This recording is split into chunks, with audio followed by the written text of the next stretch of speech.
مولا علی رضی اللہ تعالی عنہ وہ ہیں کہ جن کے بارے میں میرے نبی نے فرمایا کہ علی کے چہرے کی طرف دیکھنا عبادت ہے۔ کمال دیکھیں مولا علی کی، شان دیکھیں مولا علی کی کہ بندہ دیکھ مولا علی کی طرف رہا ہے، بندہ مولا علی کی طرف دیکھ رہا ہے لیکن عبادت خدا کی ہو رہی ہے۔ کیا مقام دیا ہے اللہ تعالیٰ نے اور اللہ کے محبوب نے مولا علی رضی اللہ تعالیٰ عنہ کو۔ اور پھر یہ اس طرح کی عبادت صحابہ نے کی، مولا علی کے چہرے کی زیارت کی، لیکن حضور بڑے کریم ہیں، رحمت للعالمین ہیں، حضور نے کرم کو محدود نہ رکھا، حضور تو بڑے کریم بن کر آئے ہیں۔ تو حضور علیہ الصلوۃ والسلام کہ وہ غلام جو مولا علی رضی اللہ تعالیٰ عنہ کو بظاہر جسے اب ہم دیکھ نہیں سکتے، ویسے تو زیارت ہو سکتی ہے خواب میں، لیکن ویسے نہیں دیکھ سکتے ایک آمنے سامنے بیٹھ کر، اس زمانے میں ہم نہیں تھے، لیکن اب سرکار نے کرم کو محدود نہ رکھا، سرکار نے فرمایا کہ علی کے چہرے کی طرف دیکھنا عبادت ہے۔ اب ہم وہ نہیں کر سکتے، لیکن سرکار فرماتے ہیں علی کا ذکر کرنا بھی عبادت ہے۔ تو اگر کوئی مولا علی علی کرتا ہے تو وہ بھی عبادت کر رہا ہوتا ہے۔ تو آج کا عنوان میرا یہی ہے، اور اسی حوالے سے میں نے آیت کریمہ بھی تلاوت کی۔ والضحیٰ، اللہ قرآن میں فرماتا ہے اے محبوب تیرے پیارے چہرے کی قسم، بلند آواز سے کہنا سبحان اللہ۔ واللیل اذا سجا، تیری بکھری ہوئی زلفوں کی قسم۔ اب جب مولا علی رضی اللہ تعالی عنہ آپ کا نصیب دیکھیں، مقام دیکھیں، اور آپ کا حضور سے عشق دیکھیں کہ شاعر نے کیا خوب کہا کہ دیکھیے کیسا نصیب مولا علی کا ہے، دیکھیے کیسا نصیب مولا علی کا ہے، آنکھیں کھلی تو سامنے چہرہ نبی کا ہے۔ مولا علی رضی اللہ تعالیٰ عنہ آپ کی ولادت کعبے کے اندر ہوئی، آپ کی جب ولادت ہو گئی کعبے کے اندر، اور اس کے بعد مولا علی رضی اللہ تعالیٰ عنہ نے آنکھیں نہیں کھولی، ماں کی گود میں ہے آنکھیں نہیں کھولی، ایک دن گزر جاتا ہے آنکھیں نہیں کھولی، 2 دن گزر گئے آنکھیں نہیں کھولی، اس طرح جب کئی دن گزر جاتے آنکھیں نہیں کھولتے تو میرے آقا علیہ الصلوۃ والسلام آ جاتے ہیں۔ آقا علیہ الصلوۃ والسلام آ گئے، آپ نے فرمایا اس کو میری گود میں دو۔ اب مولا علی امام الانبیاء کی گود میں ہیں۔ جیسے مولا علی رضی اللہ تعالی عنہ پیدا ہوئے آنکھیں نہیں کھولی تھی، تو آپ کی والدہ کو عورتیں آ کر تانا دیتی تھیں، آ کر یہ کہتی تھی کہ تمہارا بیٹا تو نابینا پیدا ہوا ہے، یہ آنکھیں نہیں کھولتا، اب یہ تانا دیا جا رہا ہے۔ لیکن جب امام الانبیاء محمد عربی صلی اللہ علیہ وآلہ وسلم آتے ہیں، آپ جب مولا علی کو گود میں لیتے ہیں، وہ علی جو آنکھیں کھول نہیں رہے تھے، مولا علی رضی اللہ تعالیٰ عنہ جب امام الانبیاء کی گود میں آتے ہیں، ہمارے نبی کی گود میں آتے ہیں، تو آنکھیں کھولتے ہیں، سامنے چہرہ مصطفیٰ کا ہوتا ہے۔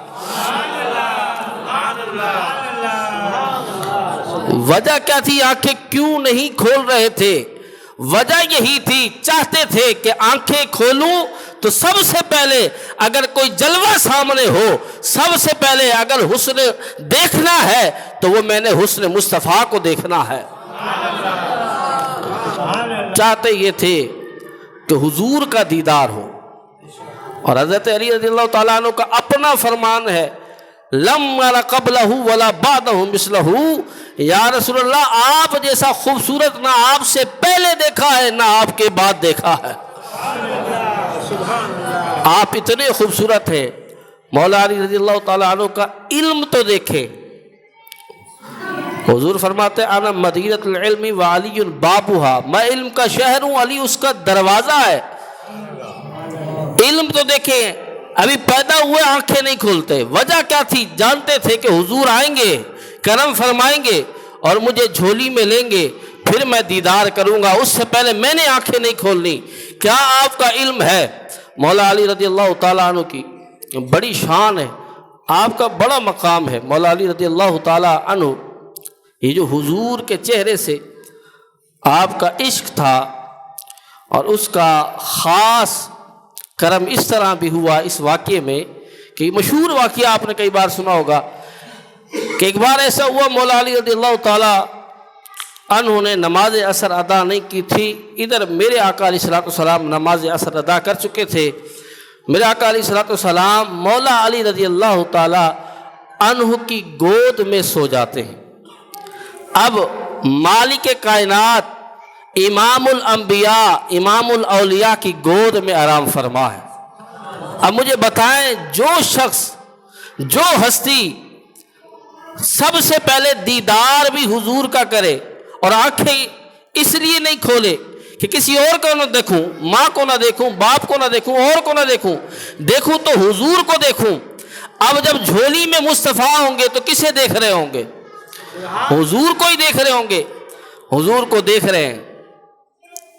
کیا نصیب ہے مولا علی رضی اللہ تعالیٰ عنہ کا. حضور جھولی میں آرام فرمائے اور حضور کو اس قدر اس طرح دیکھ رہے ہوں گے، یقیناً دیکھ رہے ہوں گے. نماز عصر قضا ہو گئی، میرا آقا علیہ السلام جاگے. آپ نے فرمایا علی نماز عصر کا ادا نہیں کی.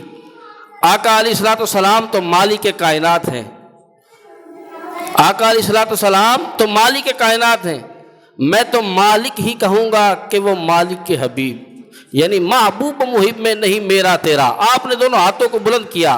آپ نے فرمایا اللہم انہ کان فی طاعتک و طاعت رسولک فرض علیہ الشمس، اے اللہ بے شک علی تیری اور تیرے رسول کی اطاعت میں تھا، بس سورج کو واپس لوٹا دے.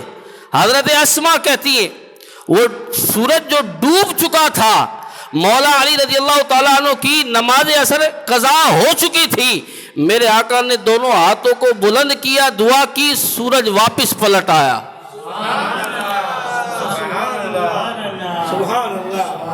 حضرت اسما کہتی ہیں طلعت الشمس، سورج پھر پلٹا. اور پھر اس کے بعد حضرت اسما کہتی ہیں حتی وقعت علی الجبال وعلی الارض، اور اس کی روشنی پہاڑوں پر زمینوں پر سورج کی روشنی واقع ہو گئی. وقام علی، علی کھڑے ہو گئے. اور پھر اس کے بعد فتوضا، وضو کیا، صلی العصر، نماز عصر ادا کی. پھر اس کے بعد سورج دوبارہ غروب ہو گیا. ایک دن میں 2 بار سورج طلوع ہوا، ایک دن میں 2 بار سورج طلوع ہوا. وجہ کیا تھی؟ دوسری بار کیوں طلوع ہو رہا ہے؟ وجہ یہی تھی کہ مولا علی رضی اللہ تعالیٰ عنہ کے مقام کو رب تعالیٰ نے دکھانا تھا. مولا علی رضی اللہ تعالیٰ عنہ کی کرامت کیا ہے؟ آپ کی کرامت کیا ہے؟ بڑی خوبصورت بات. مولا علی رضی اللہ تعالیٰ عنہ کی شان یہ ہے کہ ابھی آپ سواری پر بیٹھنے کا ارادہ کرتے اور ادھر سے قرآن شروع کر دیتے، الحمد سے قرآن شروع کر دیتے. سواری پر بیٹھنے کا ارادہ کرتے اور قرآن شروع کر دیتے. سواری پر مکمل بیٹھتے نہیں تھے، پہلے قرآن مکمل ختم کر دیا کرتے تھے. مولا علی رضی اللہ تعالیٰ عنہ، آپ کی شان کا اندازہ اس حدیث سے دیکھیں آپ. بڑی خوبصورت حدیث. آقا علیہ السلام کے غلام مولا علی رضی اللہ تعالیٰ عنہ کو مقام اس بات سے آپ اندازہ لگائیں. ایک حدیث بڑی خوبصورت. حدثتنی ام عطیۃ قالت بعث النبی صلی اللہ علیہ وآلہ وسلم جیشا فیہم علی قالت فسمعت رسول اللہ صلی اللہ تعالی علیہ وآلہ وسلم وهو رافع یدیہ یقول اللہم لا تمتنی حتی ترینی علی. ام عطیہ بیان کرتی ہیں کہ ایک مرتبہ ایسا ہوا مولا علی رضی اللہ تعالی عنہ کو سرکار نے ایک لشکر میں بھیج دیا. آپ ابھی واپس نہ آئے تھے، مولا علی واپس نہ آئے تھے. تو آپ بیان کرتی ہیں میں نے اپنے کانوں سے سنا ہے، آپ بیان کرتی ہیں حضور نے ہاتھوں کو اٹھایا ہوا تھا اور دعا کر رہے تھے اللہم لا تمتنی حتی ترینی علیا، اے اللہ مجھے اس وقت تک موت نہ دینا جب تک میں علی کو نہ دیکھ لوں۔ سارے عشاق یہ چاہتے ہیں کہ ہمیں موت اس وقت تک نہ آئے جب تک ہم حضور کے جلووں کو نہ دیکھ لیں، حضور کے رخسار کو نہ دیکھ لیں، لیکن حضور فرما رہے اے اللہ مجھے اس وقت تک موت نہ دینا جب تک میں علی کو نہ دیکھ لوں، علی کا مقدر دیکھیں۔ ساری عشاق یہ چاہتے ہیں کہ ہم مصطفیٰ کو دیکھ لیں، اور مصطفیٰ یہ چاہتے ہیں کہ وصال سے پہلے میں علی کو دیکھ لوں۔ سارے عشاق تو یہ چاہتے ہیں مرنے سے پہلے حضور کا دیدار ہو، لیکن حضور یہ کہتے ہیں اللہم لا تمتنی حتی ترینی علیا۔ کیا شان ہے میرے آقا علیہ السلام کی۔ ایک بڑی خوبصورت حدیث عن جابر قال دعا رسول اللہ صلی اللہ تعالی علیہ وآلہ وسلم علیا یوم الطائف فانتجاہ۔ آقا علیہ السلام طائف کے دن مولا علی رضی اللہ تعالیٰ عنہ کو بلاتے ہیں اور آپ کے کان میں گفتگو فرماتے ہیں۔ مولا علی کے کان میں میرے آقا گفتگو فرما رہے ہیں۔ اب سنیں بڑی خوبصورت بات، اب یہ گفتگو بڑی لمبی ہو جاتی ہے، پھر اس کے بعد صحابہ حضور کی بارگاہ میں آتے ہیں اور کہتے ہیں لقد طال نجواہ مع ابن عمہ، یا رسول اللہ یہ جو آپ گفتگو فرما رہے ہیں بڑی لمبی گفتگو آپ نے مولا علی کے کان میں فرمائی، وجہ کیا ہے؟ اب مولا علی کا مقام دیکھیں، میرے آقا کان میں بات کر رہے تھے مولا علی کے، صحابہ سوال کرتے ہیں یا رسول اللہ اتنی لمبی دیر بات کی آپ نے، وجہ کیا ہے اتنی طویل گفتگو؟ آقا علیہ السلام فرماتے ہیں من تجیتہ ولکن اللہ انتجاہ، میں اپنے علی سے بات نہیں کر رہا بلکہ وہ خدا اپنے علی سے گفتگو فرما رہا ہے۔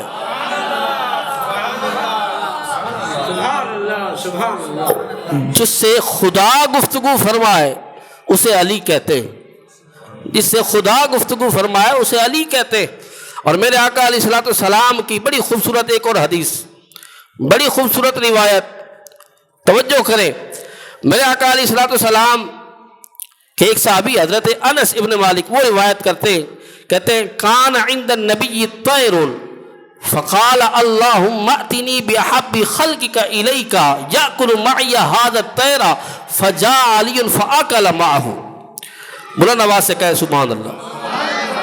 اب سنیں روایت، میرے آقا علیہ السلام کے سامنے ایک بھنا ہوا پرندہ رکھا تھا، میرے آقا علیہ السلام کے سامنے بھنا ہوا پرندہ رکھا ہے، آپ یہ دعا کرتے ہیں کہ مولا اسے بھیج دے جو تجھے ساری کائنات میں سب سے زیادہ محبوب ہو، ساری کائنات میں سب سے زیادہ پیارا لگتا ہو، مولا اسے بھیج دے جو تجھے ساری کائنات میں سب سے اچھا لگتا ہو۔ اب یہ جملے کون کہہ رہا ہے؟ جو خود رب تعالیٰ کا محبوب ہے، جو خود رب تعالیٰ کا محبوب ہے۔ کیا جملے کہ اللہم ائتنی بأحب خلقک الیک، اے اللہ اسے بھیج دے جو ساری کائنات میں پیارا ہے تجھے، وہ آئے یأکل معی ھذا الطیر، اور آ کر اس پرندے کو میرے ساتھ کھائے۔ اب دیکھیں حدیث میں کون آتا ہے، فجاء علی، علی آ جاتے ہیں، فأکل معہ، اور آپ کے ساتھ بیٹھ کر وہ کھانا تناول فرماتے ہیں۔ یہ مولا علی رضی اللہ تعالی عنہ کی شان دیکھیں، جب یہ دعا کی کہ اللہ اس سے بھیج دے جو کائنات میں تجھے سب سے پیارا ہو، تو پھر علی آ جاتے ہیں، مولا علی آ جاتے ہیں۔ اور یہ جو آپ علی علی رضی اللہ تعالیٰ عنہ کا آپ یہاں بیٹھ کر ذکر سن رہے ہیں اور محبت سے سن رہے ہیں، اس کا فائدہ کیا؟ کیونکہ میری اکثر عادت ہے میں جو ذکر کرتا ہوں اس کا فائدہ لازمی بتاتا ہوں، تاکہ ہمیں پتہ چلے ہم جو بیٹھے ہیں علی علی کر رہے ہیں تو ہمیں فائدہ تو پتہ چلے۔ حضرت ابوبکر صدیق رضی اللہ تعالیٰ عنہ کی عادت تھی یا تو حضور کو دیکھتے تھے یا تو علی کو دیکھا کرتے تھے۔ ایک بار ایسا ہوا کہ چلو حضور اللہ کے محبوب ہے، انہیں دیکھا جاتا ہے۔ ایک بار اما عائشہ صدیقہ رضی اللہ تعالیٰ عنہ نے کہا بجن بات سمجھ میں نہیں آتی، آپ مولا علی کو ہر وقت دیکھتے رہتے ہیں، یہ بات سمجھ میں نہیں آتی۔ اب سنیں ابو بکر صدیق رضی اللہ تعالیٰ عنہ کو جواب۔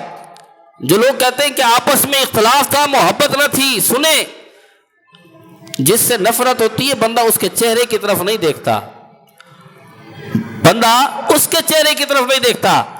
اب اما عائشہ صدیقہ رضی اللہ تعالیٰ عنہ سوال کرتی ہے کہ ابا جان بات سمجھ میں نہیں ہے، آپ علی کو دیکھتے رہتے، اب آپ کے ابا جان یعنی ابو بکر صدیق رضی اللہ تعالیٰ عنہ جواب دیتے، کہتے بیٹی بات یہ ہے، میں نے اپنے آقا سے سنا ہے کہ علی کے چہرے کی طرف دیکھنا عبادت ہے، تو میں علی کو دیکھ کر رب کی عبادت کر رہا ہوتا ہوں۔ اب سنیں، بڑی خوبصورت بات، فائدہ بتا رہا ہوں مولا علی رضی اللہ تعالیٰ عنہ کے ذکر کا، اور ابو بکر صدیق رضی اللہ تعالیٰ عنہ کا بھی ذکر کچھ دن پہلے ہم نے کیا، تو ذکر کا بڑا فائدہ ہے۔ یہ وہ ہستیاں ہیں جن کے صدقے رب تعالیٰ ہمیں جنت عطا فرمائے گا۔ مولا علی رضی اللہ تعالیٰ عنہ کو ابو بکر صدیق رضی اللہ تعالیٰ عنہ دیکھتے ہیں اور مسکراتے ہیں۔ جب مسکراتے ہیں تو حضرت علی سوال کرتے ہیں کہ ابو بکر صدیق رضی اللہ تعالیٰ عنہ مجھے دیکھ کر مسکرائے کیوں ہو، وجہ کیا ہے؟ تو کہنے لگے میں نے اپنے نبی سے ایک فرمان سنا ہے، وہ میں آپ کو سنانا چاہتا ہوں، یہ فائدہ ہے۔ کہا میں نے اپنے نبی سے ایک فرمان سنا ہے۔ کیا فرمان ہے؟ کہا میں نے اپنے نبی سے فرمان یہ سنا ہے کہ جنت کا ٹکٹ جسے علی دیں گے وہی بندہ جنت میں جا سکتا ہے۔ بلند آواز سے کہنا سبحان اللہ۔ علی جنت تقسیم کرنے والے ہیں، علی جنت تقسیم کرنے والے ہیں، حدیث پاک کا مفہوم ہے۔ ابو بکر صدیق رضی اللہ تعالیٰ عنہ جب یہ بات سناتے ہیں کہ علی جنت تقسیم کریں گے، جنت کا ٹکٹ دیں گے تو وہی بندہ جنت میں جا سکتا ہے، تو ابو بکر صدیق سے مولا علی کہنے لگے اے ابو بکر صدیق، پھر ہم بھی مسکراتے ہیں، پھر ہم بھی آپ سے بات کرتے ہیں، آپ مسکرائے اور آپ نے بات کی۔ کہا اب آپ کیوں مسکرائے ہیں؟ ابو بکر صدیق مولا علی سے پوچھتے ہیں اب آپ کیوں مسکراتے ہو، وجہ کیا ہے؟ کہا میں اس لیے مسکرایا ہوں، میں نے بھی نبی سے ایک فرمان سنا ہے، میں نے بھی اپنے نبی سے ایک فرمان سنا ہے۔ کہا کیا فرمان سنا ہے؟ کہا جو تم نے مجھے فرمان سنا ہے کہ علی جسے ٹکٹ دیں گے وہ پل صراط سے گزر جائے گا، اسے جنت مل جائے گی، یہ تم نے فرمان سنایا ہے، اب ہم جو ہم نے سنا ہے وہ بھی سنے۔ فرمایا علی بھی جنت کا ٹکٹ اسے دیں گے، میرے نبی نے فرمایا علی جنت کا ٹکٹ اسے دینا جس کے دل کے اندر ابو بکر صدیق کی محبت ہو۔ تو نتیجہ یہ نکلا کہ اہل سنت بڑے خوش نصیب ہیں کہ مولا علی رضی اللہ تعالیٰ عنہ کا بھی ذکر سنتے ہیں، کرتے ہیں، اور ابو بکر صدیق رضی اللہ تعالیٰ عنہ کا ذکر بھی کرتے ہیں اور سنتے ہیں۔ اس لیے میں اکثر یہ شعر پڑھا کرتا ہوں اور اسے یاد کر لینا چاہیے، یہ ہمارا عقیدہ ہے، ہم دونوں سے محبت کرتے ہیں، آل سے بھی صحابہ سے بھی، اسی لیے میں یہ شعر پڑھا کرتا ہوں جو ہمارا عقیدہ ہے کہ ہم نبی کے باغ کے سر و سمن سے پیار کرتے ہیں، ہم ایک گل سے نہیں پورے چمن سے پیار کرتے ہیں۔ آپ کی بڑی شان، آقا علیہ السلام کی بڑی خوبصورت حدیث، آقا علیہ السلام فرماتے ہیں من اراد ان ينظر الى آدم فی علمہ وَإِلَى نُوحٍ فِي فَهْمِهِ وَإِلَى إِبْرَاهِيمَ فِي حِلْمِهِ وَإِلَى يَحْيَى ابْنِ زَكَرِيَّا فِي زُهْدِهِ وَإِلَى مُوسَى بْنِ عِمْرَانَ فِي بَطْشِهِ فَلْيَنظُرْ إِلَى عَلِي بْنِ أَبِي طالب۔ سرکار علیہ السلام فرماتے ہیں جو بندہ یہ چاہتا ہے کہ میں حضرت آدم علیہ السلام کا علم دیکھوں، حضرت آدم علیہ السلام کا علم بڑا مشہور ہے، قرآن میں اللہ نے اس کو بیان کیا، کہ جو بندہ یہ چاہتا ہے کہ حضرت آدم علیہ السلام کا علم دیکھوں، نوح علیہ السلام کی سمجھ کو دیکھوں، فہم کو دیکھوں، اور ابراہیم علیہ السلام کی بردباری کو دیکھوں، جو بندہ یہ چاہتا ہے کہ ابراہیم علیہ السلام کے صبر کو دیکھوں، جو بندہ یہ چاہتا ہے کہ یحییٰ ابن زکریا کہ ان کے زہد اور ان کے تقوی کو دیکھوں، جو بندہ یہ چاہتا ہے موسیٰ ابن عمران موسیٰ علیہ السلام کے بطش کو دیکھوں، پکڑ کو دیکھوں، سخت کو دیکھوں، تو پھر آقا علیہ السلام فرماتے ہیں اگر یہ سارے کمالات ایک ذات میں دیکھنا چاہتے ہو تو فَلْيَنظُرْ إِلَىٰ عَلِي بْنِ أَبِي طالب، الی علی ابن ابی طالب، سرکار فرماتے ہیں اگر آدم کا علم دیکھنا ہے، نوح کی فہم دیکھنی ہے، ابراہیم کا حلم دیکھنا ہے، موسیٰ کی پکڑ دیکھنی ہے، یہ سارے کمالات، موسیٰ علیہ السلام کا کمال، حضرت آدم علیہ السلام کا کمال، یہ سارے نبیوں کا کمال اگر ایک ذات میں دیکھنا چاہتے ہو تو میرے علی کو دیکھ لو۔ اللہ نے یہ سارے کمال میرے علی میں رکھ دیے ہیں۔ بڑی خوبصورت روایت، اور آخری بات اعلان بھی خصوصاً میں نے کرنا ہے۔ میرے آقا علیہ الصلوۃ والسلام نے جب بیت اللہ سے بتوں کو صاف کرنا تھا تو آپ نے آواز لگائی، مولا علی رضی اللہ تعالی عنہ آپ آ جائیں۔ آپ آ گئے۔ اب مولا علی، علی کا معنی ہے بلند، علی کا معنی ہے بلند۔ اب توجہ کریں آپ کیسے کیسے بلند ہوئے اور کس طرح رب تعالیٰ نے اور اس کے محبوب نے آپ کو بلند کیا۔ آپ آئے، آقا علیہ الصلوۃ والسلام نے فرمایا علی میرے کندھوں پہ سوار ہو جاؤ۔ علی میرے کندھوں پر امام الانبیاء فرما رہے ہیں۔ اور مولا علی کا مقام دیکھیں، کبھی تو ان کے بچے نبی پر سوار ہوتے ہیں، کبھی یہ خود نبی پر سوار ہوتے ہیں۔ اب مولا علی رضی اللہ تعالیٰ عنہ بیٹھ گئے کندھوں پر۔ اب آقا علیہ الصلوۃ والسلام مسکرا کر سوال کرتے ہیں، اے علی کتنا بلند ہو گئے ہو، اے علی کتنا اوپر ہو گئے ہو، اے علی کتنا بلند ہو گئے ہو۔ اب کتنا بندہ بلند ہو سکتا ہے کہ اگر یہ کھڑا ہو جائے تو کتنا اوپر بلند ہو سکتا ہے۔ اب حضرت علی رضی اللہ تعالیٰ عنہ کا جواب دیکھیں۔ حضرت علی رضی اللہ تعالیٰ عنہ عرض کرتے ہیں، یا رسول اللہ اگر آپ چاہیں تو میں عرش کا پایا پکڑ کے آپ کو دے سکتا ہوں۔ کہا عرش کا پایا، یعنی عرش تک میرا ہاتھ پہنچ رہا ہے، میں اتنا بلند ہو چکا ہوں۔ اب سرکار علیہ الصلوۃ والسلام جس کام کے لیے اوپر بٹھاتے ہیں وہ کام ہو جاتا ہے، آپ حضرت علی کو نیچے اتار دیتے ہیں۔ بات بڑی توجہ طلب بات ہے، اور آخری بات ہے، بڑی خوبصورت بات مولا علی رضی اللہ تعالیٰ عنہ کی شان میں سنا رہا ہوں۔ اب جب نیچے اتارتے تو مولا علی رضی اللہ تعالیٰ عنہ مسکراتے۔ آقا سوال کرتے مسکراتے کیوں ہو؟ کہا اتنی اوپر سے نیچے آیا ہوں، جو اتنی اوپر چلا گیا تھا اس سے میں نیچے آیا ہوں، نہ تکلیف ہوئی ہے نہ موچ آئی ہے۔ وجہ کیا ہے؟ سرکار نے فرمایا اس کی وجہ یہ ہے کہ تمہیں کندھوں پر سوار کرنے والے مصطفیٰ تھے اور نیچے اتارنے والے جبریل امین تھے۔ کندھوں پہ سوار کرنے والے امام الانبیاء تھے، نبیوں کے سردار تھے، اور جنہوں نے نیچے اتارا ہے وہ ملائکہ کے سردار جبریل امین ہیں۔ تو کیسے چوٹ آ سکتی ہے؟ اتنے اوپر سے جو نیچے آئے ہیں۔ تو مولا علی رضی اللہ تعالی عنہ کی بڑی شان ہے۔ مولا علی رضی اللہ تعالی عنہ کے بارے میں سرکار فرماتے ہیں مومن ہی علی سے محبت کرے گا، اور جو منافق ہوگا وہ علی سے بغض تو رکھ سکتا ہے، محبت نہیں کر سکتا۔